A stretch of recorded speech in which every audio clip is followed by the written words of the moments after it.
அம்மா நைட்டுக்கு இட்லி ஊற்றிக்கலான்னு சொல்லிட்டு காலையிலேயே மாவாட்டி வச்சுட்டாங்க. டெய்லி இட்லிக்கு தேங்காய் சட்னியும் தக்காளி சட்னியும் சாப்பிட்டு சரியான போர் அடிச்சிருச்சு. கத்திரிக்காய் ஒரு 2 நாளைக்கு முன்னாடி பிடுங்கிட்டு வந்தது அப்படியே இருந்ததுங்க. சரி அதனால் கத்திரிக்காய் சட்னியை ரெடி பண்ணிட்டேன்.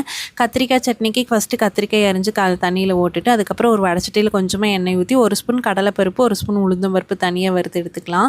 அதுக்கப்புறம் அதே எண்ணெயில் ஒரு கட்டை பூண்டு, ஒரு 5-6 சின்ன வெங்காயம், ஒரு பெரிய வெங்காயம், 4-5 வரமிளகா, ஒரு தக்காளி வதங்கறதுக்கு தேவையான உப்பு, அதுக்கப்புறம் நம்ம கட் பண்ணி வச்சுருக்கிற கத்திரிக்காய் முள்ள ஓட்டுட்டு மஞ்சத்தூள், வீட்டு மிளகாத்தூள் போட்டு ஒரு 10 நிமிஷம் நல்லா கத்திரிக்காய் வேக விட்டுக்கலாங்க. அதுக்கப்புறம் புளி வச்சு கொரகொரப்பாக அரைச்சிட்டோம்னா இட்லி தோசை ரெண்டுக்குமே சூப்பராக இருக்கும்.